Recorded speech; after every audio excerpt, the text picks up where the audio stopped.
Hello दोस्तों। तो चलिए शुरू करते हैं आज का क्लास।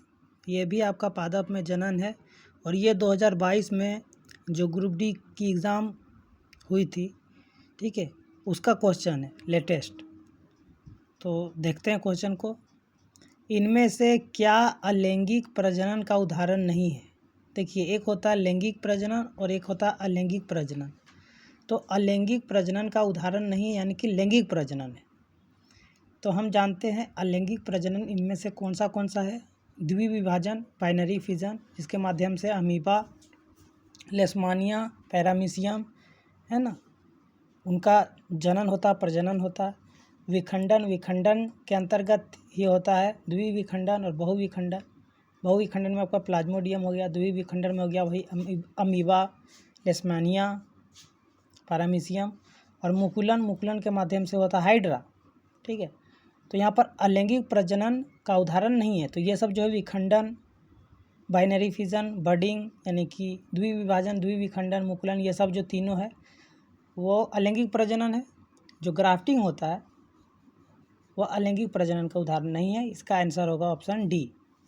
निम्नलिखित में से कौन प्रजनन करने के लिए बीजाणुओं का उपयोग करता है? बीजाणुओं का उपयोग, तो हम जानते हैं कि बीजाणु समासंग में बीजाणुओं का प्रजनन होता है ना।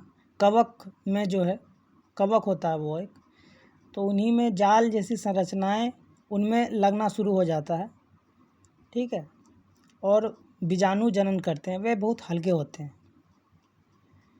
तो राइजोपस हो गया या फर्न हो गया, ये सब में क्या होता है? बीजाणुओं का उपयोग करके इनमें प्रजनन होता है।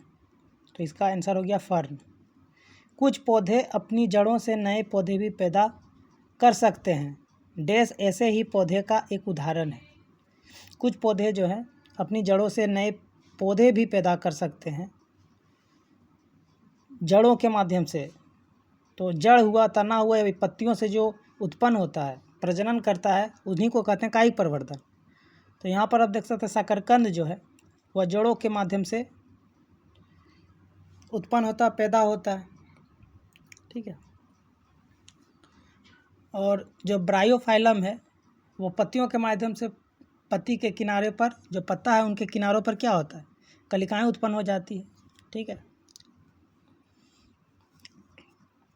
अदरक है या आलू है, तो देखते हैं हम लोग कि तना जो होता है, ये तना है, आलू तना के माध्यम से उत्पन्न होता है। पुष्प के किन जनन भागों में जनन कोशिकाएं होती है? ये अगला क्वेश्चन है। इसका आंसर हो जाएगा शकरकंद। पुष्प के किन जनन भागों में जनन कोशिकाएं होती है? तो जनन कोशिकाएं जो है वो पुष्प होता है। तो पुष्प में जो होता है वो पुंकेसर और स्त्री केसर, यही जनन कोशिकाएं होती है।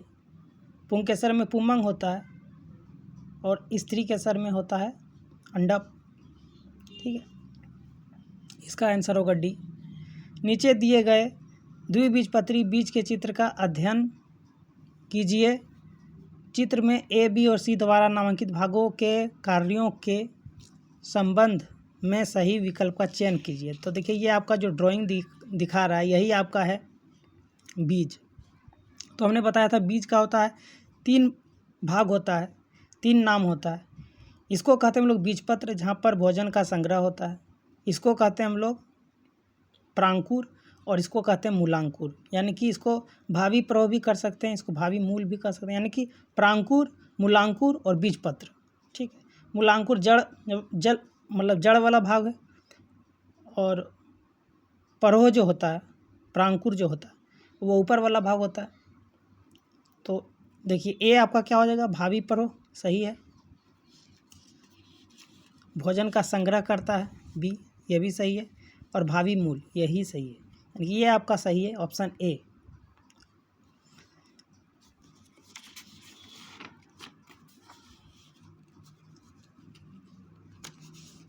यहाँ पे बोल रहा है कि स्तंभ 1 और स्तंभ 2 आपका क्वेश्चन में दिया गया है। इन सब का मिलान कीजिए कि कौन सा जीव, कौन सा सूक्ष्म जीव किन माध्यम से जनन करता है। अलैंगिक है ये सब, ठीक है। अलैंगिक जनन की विधि है। तो लेशमानिया ईस्ट है, प्लाज्मोडियम हाइड्रा, और हम जानते हैं जो हाइड्रा होता है वो मुकुलन के माध्यम से भी करता है, पुनर्जनन के माध्यम से भी करता है, और ईस्ट जो है मुकुलन के माध्यम से करता है, और लेशमानिया जो होता है वो द्विविखंडन के माध्यम से करता है, और प्लाज्मोडियम बहुविखंडन। तो इसी के आधार पर हम मिलाते हैं। सबसे पहले लेशमानिया लेते हैं, तो इसका हो जाएगा द्विविखंडन लेशमानिया। एक का बी, देखिए एक का बी इन दोनों में है। ईस्ट हो गया आपका मुकुलन, 2 का डी, देखिए 2 का डी इसमें मिल रहा है, यानी कि ऑप्शन बी ही होगा। और हम लोग देख लेते हैं, प्लाज्मोडियम हो गया बहुविखंडन, 3 का सी, और हाइड्रा जो हो गया वो हो गया पुनर्जनन, 4 का ए, यानी कि ऑप्शन बी आपका सही है। अब ये आपका क्वेश्चन है, पौधों में कायिक प्रवर्धन के बारे में निम्नलिखित में से कौन सा कथन सत्य नहीं है। अच्छा, कायिक प्रवर्धन के बारे में कुछ बातों का उल्लेख किया गया, आइए हम लोग देखते हैं क्या है। बीज से उत्पन्न होने वाले पौधों की तुलना में इन पौधों में फूल और फल पहले आते हैं, सही बात है। जो एंजियोस्पर्म होता है, आवृतबीजी होता है, उनमें जो है सेक्सुअल रिप्रोडक्शन होता है, यानी कि लैंगिक प्रजनन होता है, जिसके माध्यम से ये धीरे धीरे अपनी क्रिया को अंजाम देता है। लेकिन कायिक प्रवर्धन जो होता है वो बीजों के बिना ही प्रजनन करने की क्षमता होती है उनमें, इसलिए उनमें जो है फल और फूल जो है वो बीज से उत्पन्न होने वाले पौधों की तुलना में पहले आते हैं कायिक प्रवर्धन में। ये भी आपका सही है। पौधे जड़, तने और पत्तियों से उगाए जाते हैं। कायिक प्रवर्धन में जो पौधे होते हैं वो नए जीव के रूप में कैसे उत्पन्न किए जाते हैं, तो उनके जड़ों से, तनों से और पत्तियों से, क्योंकि उनमें बीज नहीं होते हैं, लैंगिक प्रजनन नहीं होता है, सेक्सुअल रिप्रोडक्शन नहीं होता है ना। तो कायिक प्रवर्धन में जड़ों से, पत्तियों से और तनों से नए पौधे उगाए जाते हैं, ये भी सही है। उत्पन्न पौधे मूल पौधों से आनुवांशिक रूप से भिन्न होते हैं। देखिए, जब सेक्सुअल रिप्रोडक्शन करेंगे, लैंगिक जनन करेंगे, तो आनुवांशिकता में भिन्नता आती है, लेकिन जब अलैंगिक जनन करते हैं तो आनुवांशिकता में बहुत कम भिन्न दिखाई देता है, मतलब कम अंतर दिखाई देता है ना। तो यही हो जाएगा आपका ऑप्शन सी हो जाएगा कि उत्पन्न पौधे मूल पौधों से आनुवांशिक रूप से भिन्न होते हैं, यही होगा, इसका गलत है। अब चौथा नंबर भी देख लेते, जो पौधे बीज पैदा करने की क्षमता खो चुके हैं उन्हें उगाया जाता है, यही तो है ना कायिक प्रवर्धन, ये तो सही है। कायिक प्रवर्धन कहता है जो पौधे बीज पैदा करने की क्षमता खो देते हैं उन्हें कायिक प्रवर्धन के माध्यम से उगाया जाता है, यानी कि अलैंगिक जनन विधि से उगाया जाता है, यह सही है। यह आपका ऑप्शन होगा सी, इसका आंसर। पुष्प का कौन सा भाग निषेचन के बाद फल के रूप में विकसित होता है। फूल का इनमें से कौन सा भाग है जो फर्टिलाइजेशन के बाद फल में विकसित होता है, तो जो अंडाशय है यह स्त्री केसर का भाग है, ठीक है। स्त्री केसर में क्या होता है, वर्तिका होता है, वर्तिकाग्र होता है, वर्तिका होता है और अंडाशय होता है। तो अंडाशय जो है वह फल में रूपांतरित हो जाता है, बीजांड जो है वो बीज में रूपांतरित हो जाता है। तो वही पूछ रहा, पुष्प का इनमें से कौन सा भाग निषेचन के बाद फल के रूप में विकसित होता है, तो अंडाशय जो है वह फल के रूप में विकसित होता है।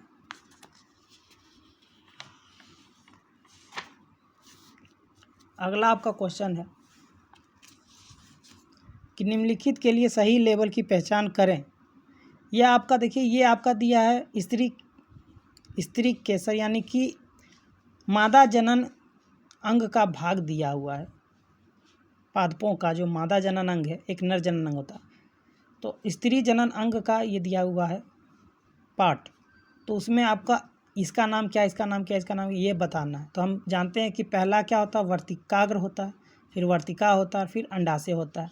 देखिए, वर्तिकाग्र पर क्या होता है कि जो पुंकेसर होता है ना, उसका परागकण वर्तिकाग्र पर ही आता है किसी माध्यम से, ठीक है, हवा के माध्यम से, पानी के माध्यम से या जीव जंतुओं के माध्यम से वर्तिकाग्र पर आता है। और यहाँ से एक नली होती है, कुंडली नली होती है, उन्हीं के माध्यम से यह वर्तिका से होते हुए अंडाशय में पहुँच जाता है। और अंडाशय में क्या होता है, बीजांड होता है, तो इन्हीं से संलयित हो जाता है और निषेचन क्रिया के उपरांत जाइगोट बनाता है, जिससे हमारा जो बीजांड जो है बीज में परिवर्तित हो जाता है और अंडाशय जो है वो फल में विकसित हो जाता है। और बाद में इनके जो अन्य भाग है, बाह्य दल है, पंखुड़ी है ना, फूल है, वो सब मुरझाकर गिर जाते हैं। तो ए को क्या बोलते हैं? वर्तिकाग्र बोलते हैं, सही बात है। बी को क्या बोलते हैं? वर्तिका। सी को बाह्यदल नहीं, ये गलत होगा, बाह्यदल नहीं बोलते हैं, अंडाशय बोलते हैं। ए को क्या बोलते हैं? वर्तिकाग्र। बी को बोलते हैं वर्तिका और सी को बोलते हैं अंडाशय। ये आपका ऑप्शन बी सही होगा। राइजोपस नामक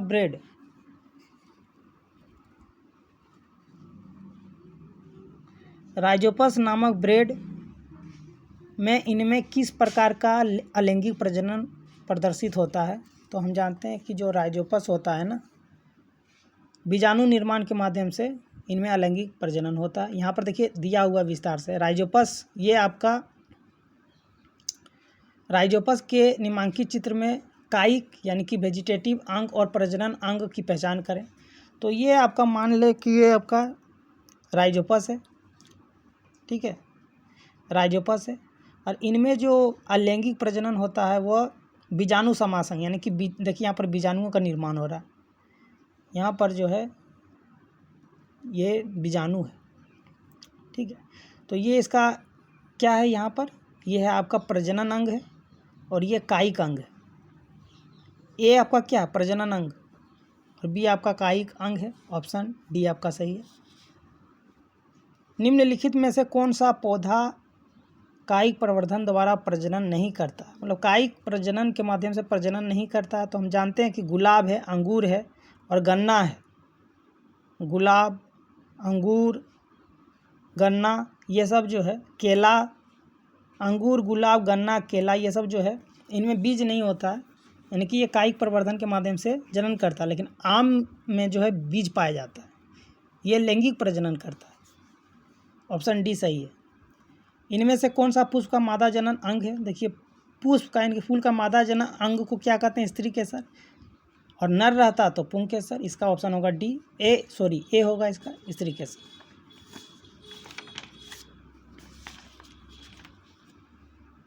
फिर आपसे पूछ रहा है कि इनमें से कौन सा पुष्प के नर जनन अंग का घटक नहीं है, पूछा है।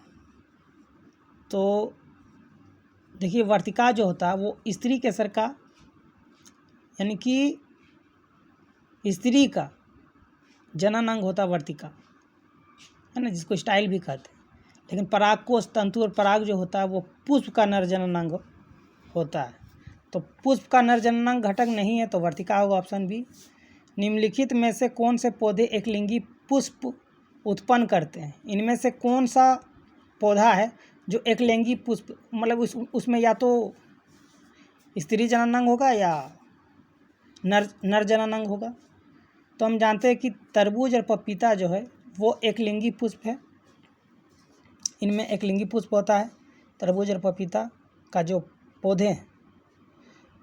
और उभयलिंगी जो होता है वो सरसों और गुड़हल में देखा जाता है, इसमें उभयलिंगी होता है, मतलब इसमें दोनों मौजूद होते हैं, नर जनन अंग और मादा जनन अंग, ठीक है।